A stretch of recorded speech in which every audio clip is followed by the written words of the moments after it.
প্রিয় দর্শক, আপনাদের সবাইকে স্বাগত অর্থ সংলাপে। আপনাদের প্রিয় অনুষ্ঠান বাংলাদেশের অর্থনীতির এগিয়ে যাওয়া, সংকট, সম্ভাবনা সবকিছু নিয়ে আমরা কথা বলি। আর প্রতিদিন একটা বিষয়ের গভীরে যাওয়ার চেষ্টা করি। দেশের বাইরেও চলে যাই, যেহেতু বাংলাদেশের স্বার্থ, বাণিজ্য স্বার্থ আজকাল সারা বিশ্বে ছড়িয়ে গেছে। আমরা আজকাল একটু দেশের বাইরে যেতে চাই, ইউরোপে যেতে চাই, কারণ ইউরোপিয়ান ইউনিয়ন অঞ্চলের যে একটা বড় ট্রেড অ্যাসোসিয়েশন, একজন হাই প্রোফাইল কর্মকর্তা আজকে আমাদের সাথে আছেন। তিনি FTA foreign trade association of Europe, তার মহাপরিচালক যেন ক্রিশ্চিয়ান এভার্ট। আমাদের সাথে আরও আছেন ড্যানিয়েল সাইডল, তিনি বাংলাদেশ প্রতিনিধি of foreign trade association. Mister Christian Evert, you welcome to our show Artha Sanglap. You also welcome Mister Daniel. Thank you very much. It's a great thing what I have told my viewers, that your visit to Bangladesh is a significant thing because Bangladesh is the largest market in Europe. If we want to hear from you, where is Bangladesh in Europe now? In terms of volume exports, in terms of perception of producer, and in many angles, where is Bangladesh now in Europe? Well, I'm tempted to say that Bangladesh has been in Europe for quite a number of years now. If I look at our membership, and we have roughly 1,700 members, all the large European retailers and importers and brand companies supporting us, which has led them to Bangladesh becoming the second largest sourcing market for our members. When I look at the volume that you exported in 2014 of roughly 25 billion US, I think it speaks for itself that you have become a prime sourcing destination for modern day garments.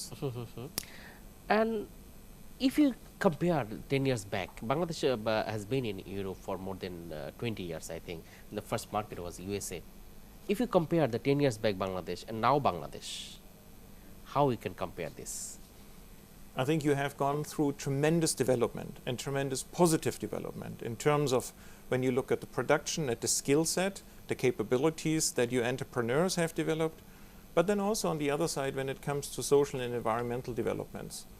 We all are aware of tragedies that have happened, but they really triggered an incredible momentum in terms of really having sustainable improvement.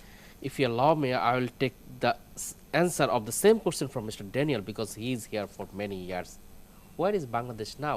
If you compare your early days in Bangladesh, watching the garment industry, and now present day garment industry, what is the difference?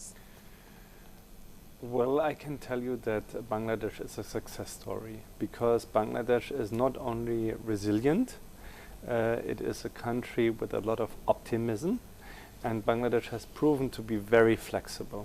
So, you know, before Rana Plaza, people underestimated Bangladesh completely and said, well, it will be Turkey and other countries, China and so on and so forth, who will be the leaders in the RMG sector. Today we see that China and India are sourcing from Bangladesh. We can see that despite Rana Plaza, there are no alternatives to Bangladesh, because Bangladesh has the infrastructure and the workforce behind of catering the demand.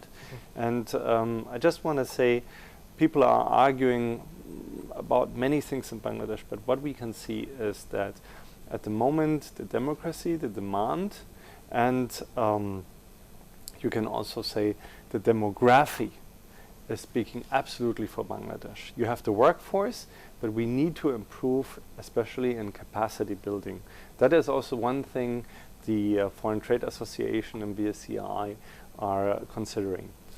Thank you. One of in your paper I have gone through that you told the African countries is coming and turning into the market, but it will take many years to overthrow Bangladesh or come to the level of Bangladesh. Why?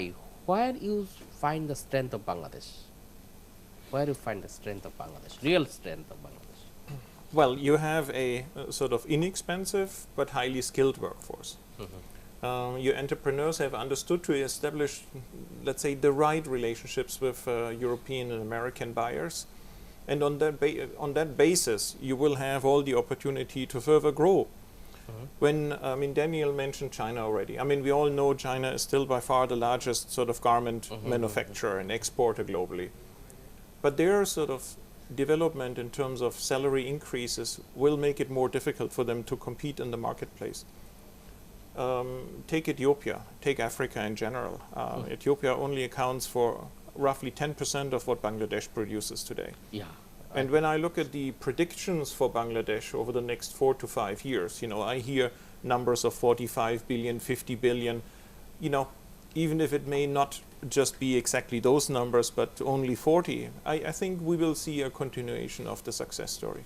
This is a great thing because we are targeting to achieve this. I don't think that it's a very big target, achievable target. You represent I think one of the very big organization who command about $850 billion Europe business in Europe.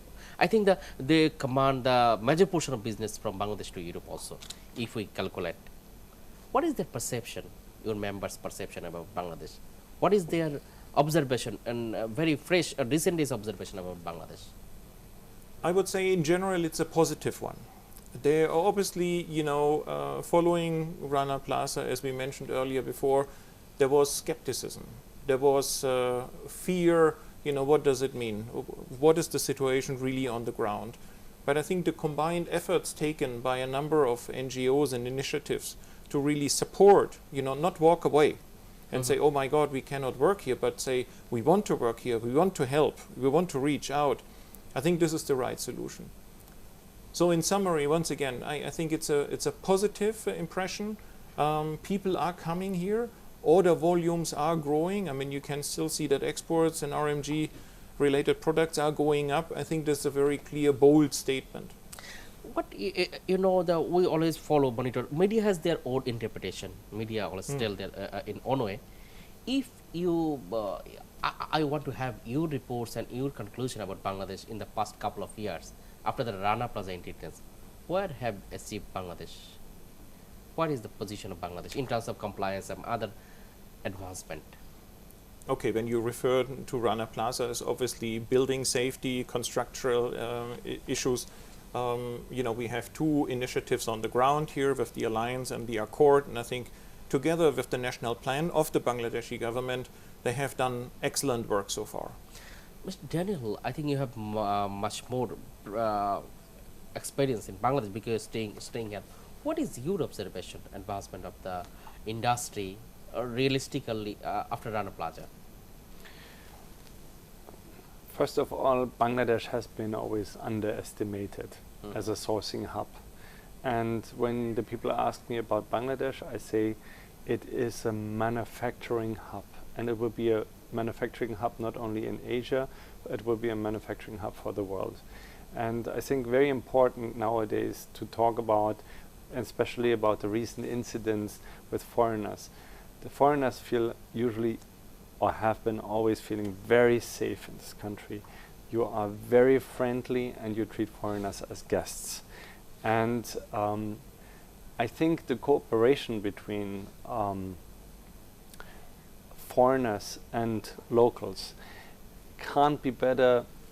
The success story cannot be better told than in facts and figures. Europe is by far the most important sourcing market or buyer of Bangladesh. Thank you. I'll come to again both of you after break.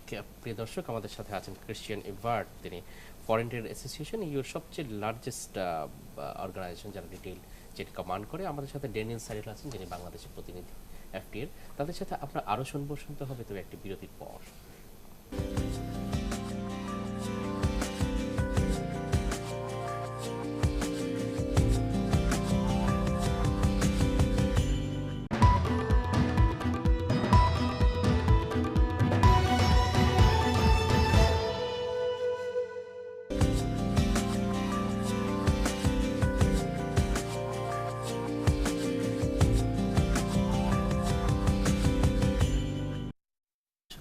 অর্থ সংলাপে ফিরে এলাম ইউতে বাংলাদেশের বাণিজ্য সম্ভাবনা নিয়ে সংলাপে। কারণ আমাদের সাথে আছেন FTA ফরেন ট্রেড অ্যাসোসিয়েশনের মহাপরিচালক যেমন ক্রিশ্চিয়ান এভার্ট, বাংলাদেশ প্রতিনিধি ড্যানিয়েল সাইডেল আছেন। আমরা তাদের কাছে আবার যাচ্ছি।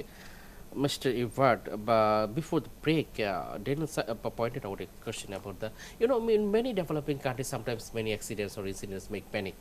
Recently, 2 foreigners were killed, and some people are saying it will impact on the business of Europe and with Europe and other parts of the world. Do you think this is buyers are afraid of, or the stakeholders in Europe are afraid about the security situation in Bangladesh? people are carefully looking at the situation. I mean, it's an uncomfortable feeling because, I mean, this is, as far as I remember, recently the first time that something like this did happen in Bangladesh. But of course, you know, I think there's also a number of sort of precautions you can take as an individual.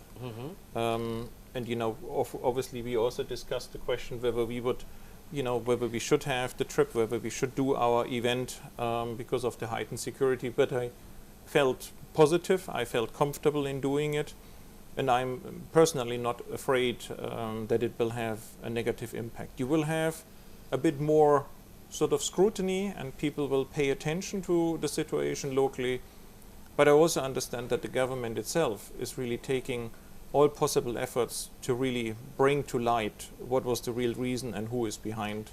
Definitely, those we will two be killings. also hopeful like you, but it's a very realistic observation, I think. Let me come to business again. Where will the business of Europe, especially the garment business, how it's going on? Is this changing to any new dimension? Is it changing to any new dimension, the European garment business, what I think? Well, I think we are living in a day and age of fast-moving consumer fashion. You see that, you know, you traditionally had maybe 4 seasons during the year. Now you have at least 8, and you know the potential is there to even grow it further. You have smaller segments. So I think the ability to respond quickly, the ability to source inexpensively to the needs of the consumer in Europe will be key. And from what I have seen, from what I have been told, Bangladesh is an adequate and highly qualified supplier in this context. Why this situation changed? You know, the earlier it was 4 seasons, now we have 8 seasons, and market is ready to take more seasons for fashion. Why? I think it is fashion. It's the very nature of fashion. It is of the end consumer, the desire to express himself in a different way. I'm not saying on a daily basis, but you know, you want to change. You want to use different colors, maybe even of a similar or the same style. I think it's a natural development of our industry. But the perception and branding for Bangladesh, unfortunately, is that it is the maker of cheapest fashion, cheapest, cheaper, and the cheapest. Can we change this perception in Europe? How we can change? I think the perception is not so much really attached to the relevant sourcing country. It's more the brands. And of course, I will agree with you that many of the products that the sort of low entry level brands are producing are coming from Bangladesh. But I just happened to be in a factory today. It happened to be a leather factory.